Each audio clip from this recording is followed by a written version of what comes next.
पुराने जमाने की बात है। दूर किसी जंगल में एक चिड़िया अपनी बेटी के साथ रहती थी। चिड़िया दूसरे पक्षियों के कपड़े सिलाई करने का काम करती थी। ऐसे उसके घर का गुजारा अच्छे से हो जाता था। मगर अब कुछ दिनों से चिड़िया बहुत परेशान थी, क्योंकि अब उसकी नजर बहुत कमजोर हो गई थी। अब उसे सुई में धागा डालने में बहुत दिक्कत होती थी। मम्मा, ऐसे आपको काम करने में बहुत मुश्किल होती है। हमारे पास जो पैसे जमा है, आप उन पैसों से नजर की ऐनक क्यों नहीं लगवा लेती? मैं भी यही सोच रही थी। गुड़िया बेटी, आप जाओ और गौरी कवि से पूछ कर आओ कि नजर की ऐनक कहाँ से लगेगी। मैं अभी पूछ कर आती हूँ मम्मा। गुड़िया बेटी, ये मटका भी लेती जाओ। वापस आते समय नदी से पानी भी लेते आना। फिर गुड़िया मटका उठाती है और पहले गौरी कव्वे की तरफ चली जाती है। गौरी आंटी, मुझे मम्मा ने भेजा है। मम्मा की नजर बहुत कमजोर हो गई है। मम्मा ने नजर की ऐनक लगवानी है। दूसरे जंगल में लाल तोते के पास से नजर की ऐनक मिलेगी। गुड़िया, क्या इतने पैसे भी हैं आपकी मम्मा के पास? जी कालू अंकल, मेरी मम्मा ने थोड़े थोड़े करके कुछ पैसे जमा किए हुए हैं। अच्छा, क्या तुम्हारी मम्मा को अब कुछ भी दिखाई नहीं देता? नहीं कालू अंकल, बस थोड़ी थोड़ी परछाई दिखती है। फिर तो तुम्हारी मम्मा से पक्षियों के चेहरे भी पहचान नहीं होते होंगे। नहीं आंटी, मम्मा केवल आवाज सुनकर ही दूसरे पक्षियों की पहचान करती है। अच्छा आंटी, अब मैं जाती हूँ।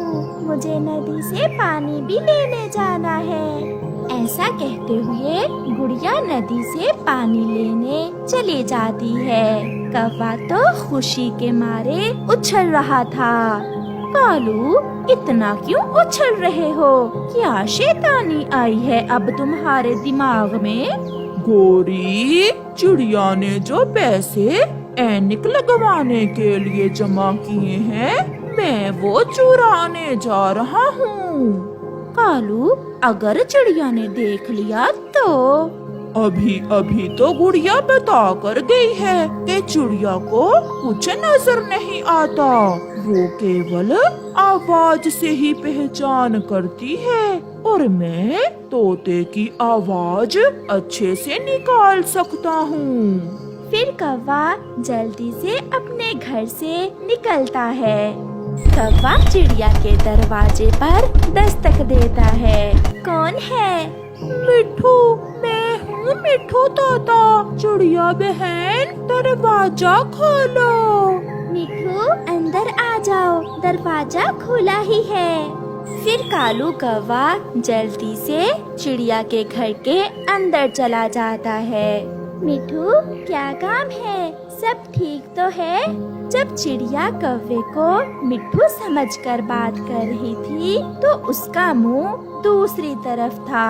इससे कौवे को विश्वास हो जाता है कि चिड़िया को कुछ दिखाई नहीं दे रहा। चिड़िया, जंगल में बारिश शुरू होने वाली है। अपने लिए भोजन जमा कर लो। कौवा बात करते करते चिड़िया के संदूक से पैसों वाली थैली निकाल लेता है। मिठू भैया, आप चिंता न करें, मेरे पास बारिशों के लिए भोजन जमा है। अब मैं जाता हूँ, मुझे दूसरे पक्षियों को भी जाकर बताना है। कौवा चिड़िया की पैसों वाली थैली चुरा कर वहाँ से भाग जाता है। कालू, इतने पैसे तो मैंने पहले कभी नहीं देखे।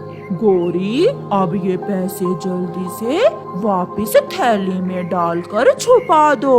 हम रात के अंधेरे में दूसरे जंगल चले जाएंगे और फिर वहाँ जाकर पार्टी करेंगे।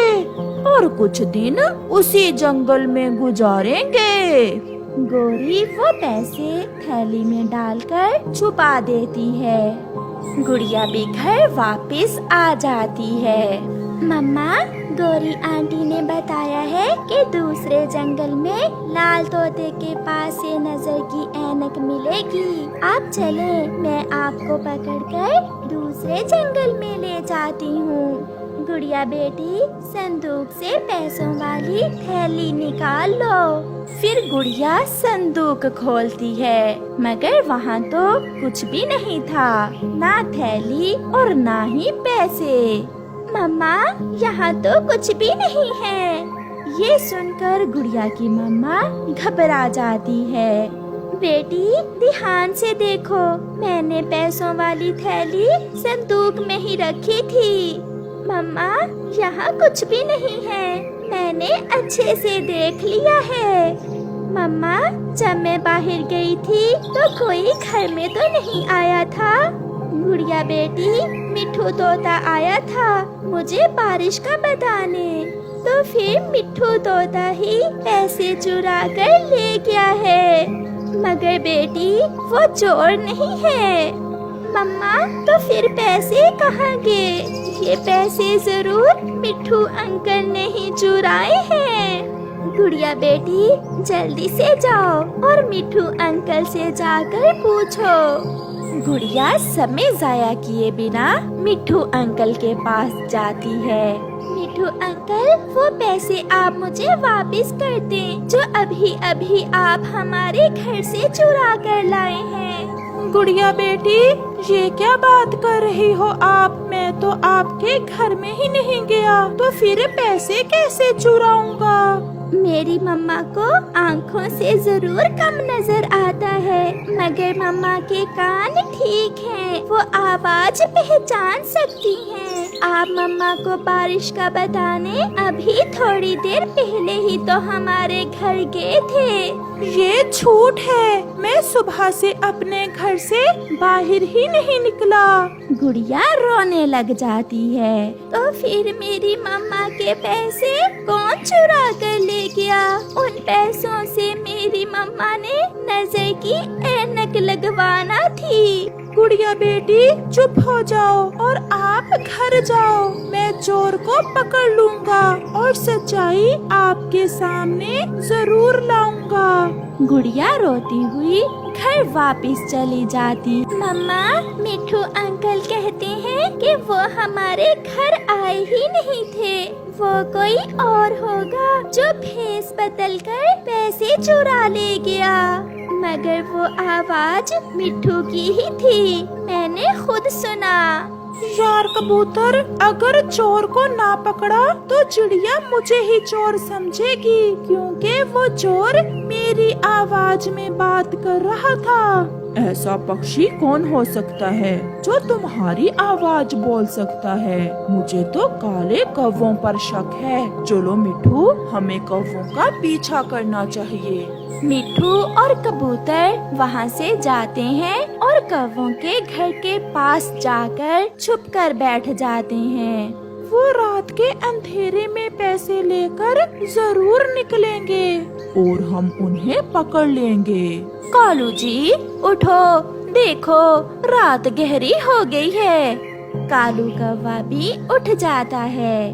कालू, चलो अब सब सो गए हैं, हम पैसे लेकर दूसरे जंगल चले जाते हैं। चलो चलो गोरी, हम वहाँ जाकर मिठाइयाँ खाएंगे और चोरी के पैसों से मजे करेंगे, मजे। फिर गोरी थैली उठाती है और वो दोनों अपने घर से निकलते हैं। वो रहे कौवे, वो कहीं जा रहे हैं। उनके पास थैली भी है, उसमें जरूर चिड़िया के पैसे ही होंगे। चलो उन्हें पकड़ते हैं। मिट्ठू और कबूतर पीछे से जाकर कौवों को रोक लेते हैं। क्या हुआ मिट्ठू, तुमने हमारा रास्ता क्यों रोक लिया है?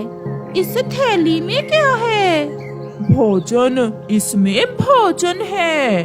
हम मेरी माँ के पास जा रहे हैं और इस थैली में भोजन है। ये थैली चिड़िया की है और इसमें वो पैसे हैं जो तुम चिड़िया के चुरा कर लाए हो। नहीं, ऐसा नहीं है।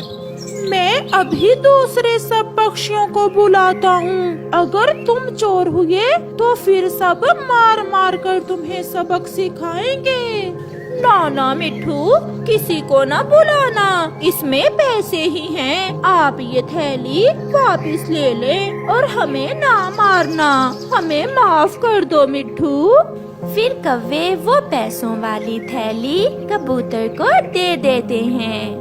कबूतर और मिट्ठू वो पैसे लेकर चिड़िया की तरफ जाते हैं और उसके पैसे उसे वापस कर देते हैं। ऐसे चोर कौवे पकड़े जाते हैं और वो बहुत शर्मिंदा होते हैं।